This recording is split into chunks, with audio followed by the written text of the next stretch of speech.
A lot of the financial advice that we hear, even from alt media, even from some guests that I've interviewed over the years, this advice continues to express faith in the viability of, quote, the system. The system being the Western financial system, the dollar, the banks, the Federal Reserve, transactions, and so on.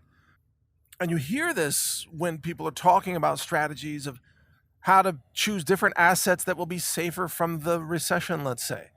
You'll hear people say, oh, you should get into things that produce dividends, or you should get into these company stocks instead of these other company stocks because these companies are going to do well during a recession, and so on. And the word recession comes up a lot with people who have faith that the system will continue. But what if they're wrong? What if the entire system that we know, the system that you and I have lived with our entire lives, because this system began in 1913, by the way, but this system is almost half as old as the country itself, right? This system may fail. And when it does, everything that we think we know about how money works, how banking works, how interest rates work, how dividends work in stocks and bonds and debt markets and all of it, what if that whole system craters? It implodes upon itself because it is nothing more than a house of cards built on lies and false promises. Now, I find it interesting that people who don't believe in this system or people who distrust this system, they tend to buy either gold and silver metals or cryptocurrency, privacy coins, which operate outside the system. And frankly, right now, I'm, of course, advocating that people look at both of those things, mostly gold and silver, because it holds value and it has for thousands of years and it has survived the rise and fall of multiple civilizations. But also looking at crypto because crypto has some special properties that gold doesn't have, which is rapid international transaction capabilities and very, very difficult for governments to confiscate. Now, governments can, of course, outlaw crypto, but they can't actually seize it very effectively. Not the privacy coins, maybe Bitcoin more so because the whole blockchain is public, and that's true with most cryptos. But the privacy coins, which is really that's the only category of coins that I've ever really seriously thought would kind of fit the definition of what crypto is supposed to be. It's supposed to be about anonymity and fungibility and being able to stay private, all of that. The privacy coins are, and there's about 30 of them right now, and perhaps Monero is one of the best known, and Epic Cash is being talked about by a lot of people, and there's Zcash, and I don't know, is Pirate Coin or Pirate Chain, is that still a thing? I don't know, but there are, as I understand it, about 30 privacy coins, and this can make a lot of sense for a lot of purposes. Now, in my opinion, I'm convinced that the whole damn system is coming down. Absolutely convinced. And I'll share some reasons why. But not everybody agrees with that, and that's understandable. There's a lot of momentum in believing in the current system because that's the only system that most of us have ever known. And frankly, most people just flat out don't really think about any other system. They just, they wake up and they work in the world of dollars and banks, and they think that's always going to be here because that's the only thing they've ever known. It's their world. It's like fish in water. But what if the system isn't really viable? Because it's so fragile that it can be easily taken down. We don't have redundancies in the system. It's centralized control over currencies and banking and the SWIFT system, for example.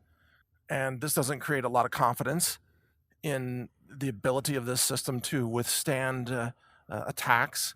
And there could be all kinds of things, all kinds of different attacks that a lot of people haven't thought about. For example, what if ChatGPT gets out of control? You have the AI system that can, of course, run the trades in the banks and affect stocks and bonds and so on. I mean, they're using AI for that purpose right now.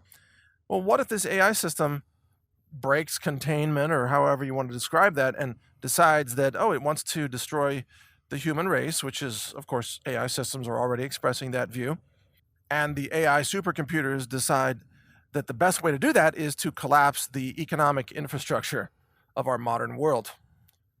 Collapse the banks, collapse the currency, collapse the transactional capabilities, knowing, like Skynet, knowing that this would cause a collapse of, well, fuel, food, farming, transportation, logistics, deliveries, the whole deal, right? Electricity, ultimately, you wouldn't have power in the cities, you wouldn't have water in the cities, you wouldn't have food, and, the collapse of civilization. Hey, can AI pull that off if they have enough power? Absolutely, they can.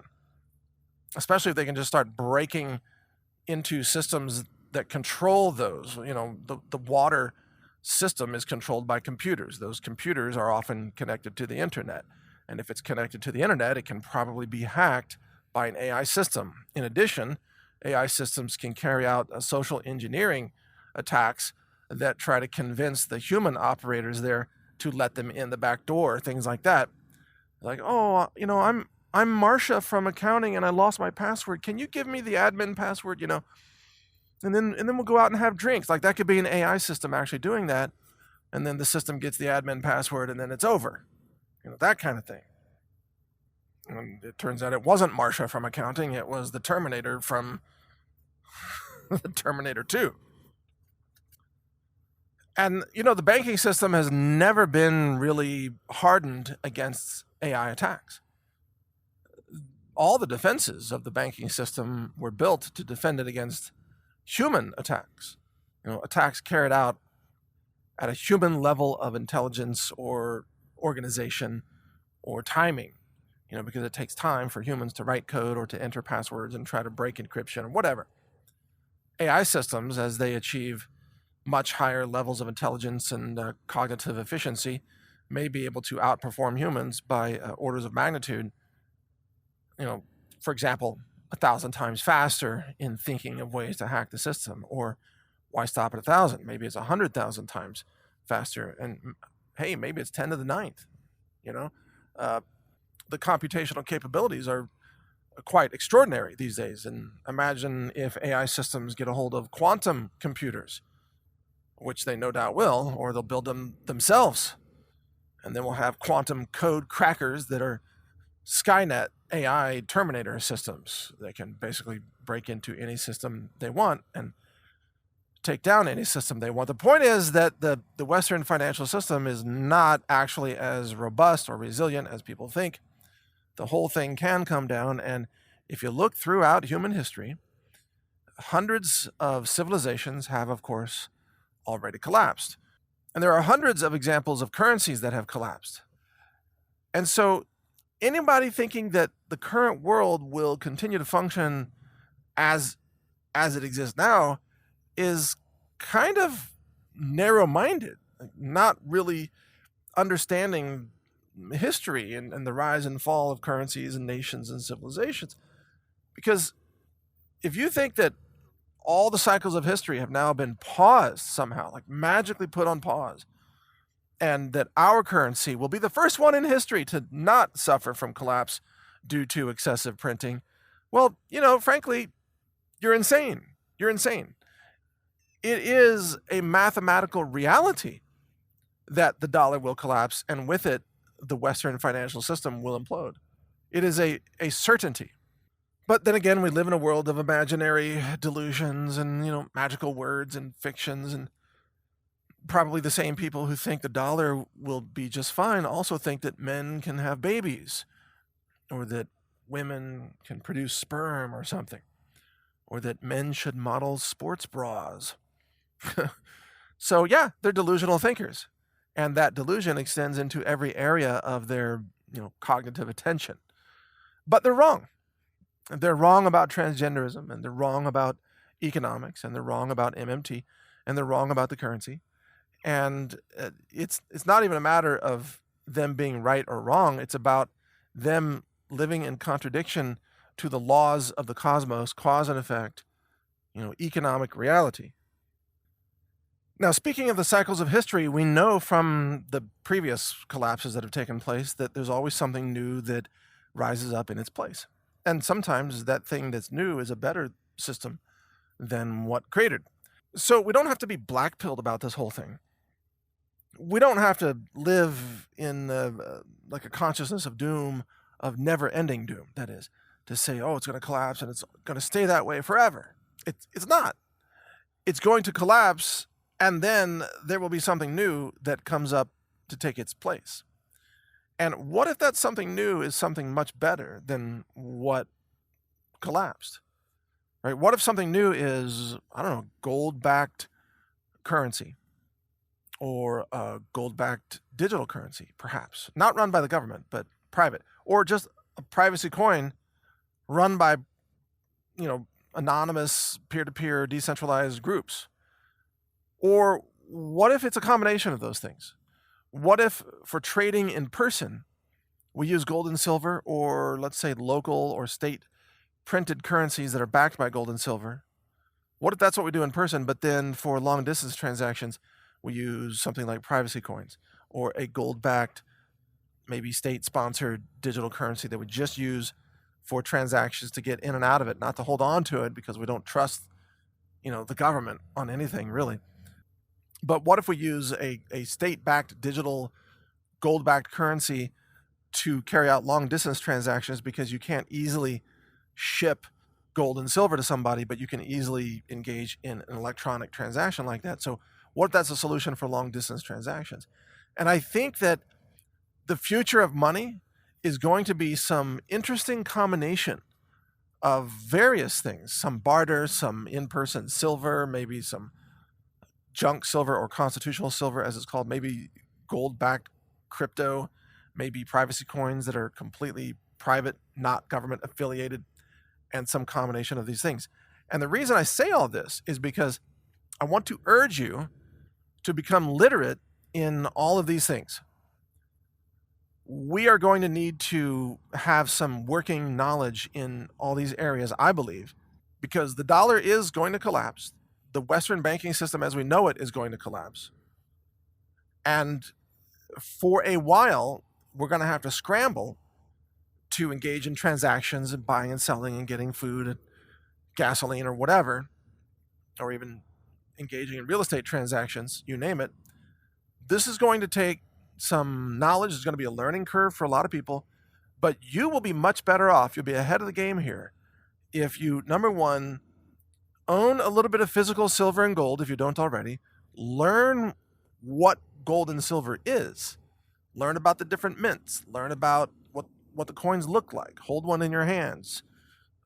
Learn about the different sizes of the coins and versus bars, and how coins are stamped, and how do we know coins are authentic, for example. Things like that. Learn about all that, and learn about junk silver too along the way. And then also learn about crypto and privacy coins and engage in some just token crypto transactions. I've mentioned this before. I think that even though I don't recommend that people buy into Bitcoin, for example, not as a speculation, I've used Bitcoin to just carry out transactions before. Everybody, in my view, needs to know how to have a wallet in a cryptocurrency, how to send and receive money, which is very easy, in crypto, and how to exchange crypto coins for other crypto coins. If you learn those three things and you write down your password as instructed so you don't lose your wallet, I mean, just do it with $10, just some small amount, play with it. Learn how to get into crypto and out of crypto. Learn how to send money and receive money. Learn how to exchange money in crypto. And then learn gold and silver. If you have this knowledge base, you will probably find, I'm guessing, that they will, in the near future, they will be fused, because there will be, I believe, more viable gold and silver backed digital tokenization and transaction systems, some of which are private, that is not government. One of them is called LODE, LODE, by the way. You can learn about that. And then others may be government sponsored, like the Texas lawmakers that are trying to get a gold backed digital currency for the state of Texas where you can turn it in for gold and silver. And I understand that not everybody likes that idea, but I think that idea is great. I would love to see Texas launch a gold-backed digital currency system. Why? Well, because I don't have to use it for everything, but I always have the option to use it for certain things. For example, paying fees to the state of Texas. So there are certain things that we have to pay to the state of Texas. There are certain taxes, inventory taxes, for example, and licensing fees and property taxes and what have you. I want to pay those in something other than fiat dollars. Why? Because I would rather Texas have real money than federal fiat currency notes that are going to collapse. You see? So I want to have the option of gold-backed digital currencies in Texas, even though I wouldn't want to use that for everything day to day, like going shopping for groceries. I would much rather use a privacy coin, a private crypto system, or just silver coins face to face for those food purchases. But I'd love to have the options of all of these things. And that's why I support this idea of us having literacy in all of these areas, because again, the dollars that the banks that the system that stocks and bonds and all of it, I think that system has a very limited lifespan. I think it's going to collapse. I think we're going to have something on the other side of it, and we're all going to have a learning curve of whatever that system is, and it might be a combination of different systems. So get literate in all these systems. If you want gold and silver, of course, check out our sponsor in that space, the Treasure Island Coins and Precious Metals Company. You can find those at metalswithmike.com. And we're not paid affiliate fees of any kind on that. So you get really amazing pricing. And they have all their pricing on their website in real time, by the way, based on the current prices of gold and silver. So check them out. If it's right for you, do your own research. Understand gold and silver could go up and down in price. And don't speculate, but protect your assets. That's my advice. Thanks for listening. Get prepared. Take care. A global reset is coming. And that's why I've recorded a new 9-hour audiobook. It's called The Global Reset Survival Guide. You can download it for free by subscribing to the naturalnews.com email newsletter, which is also free. I'll describe how the monetary system fails. I also cover emergency medicine and first aid and what to buy to help you avoid infections. So download this guide. It's free. It's my gift to you simply because I want like-minded people to survive.